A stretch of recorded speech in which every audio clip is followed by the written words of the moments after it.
Valdība ir izdomājusi palielināt nodokļus, šoreiz iedzīvotāju ienākumu nodokli uz kapitāla pieaugumu no 20 līdz 25,5%. Kaut kā jau tās lielās deputātu algas ir jāfinansē, vai ne?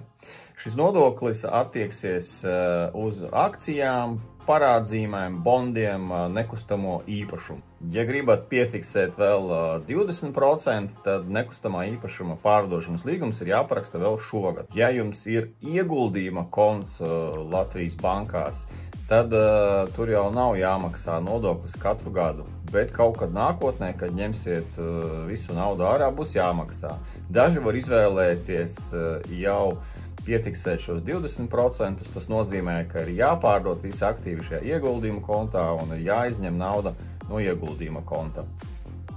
Bet, manuprāt, nevienmēr būtu izdevīgi panikot un izpārdot savu ieguldījuma kontu, ja jums tur ir vairāki finanšu instrumenti, vairākas akcijas, un paskaidrošu kāpēc. Pirmā problēma, kas jums radīsies izpārdodot savu ieguldījuma kontu, ir šīs tirzniecības komisijas, jo jums nāksies maksāt komisiju par katru aktīvu, ko jūs pārdodat, un pēc tam atpakaļ pērkat. Otrā problēma ir šie bid-ask spreads, jo tad, kad jūs pārdodat aktīvu, jūs pārdodat viņu lētāk, un kad pērkat atpakaļ, tad maksājat dārgāk.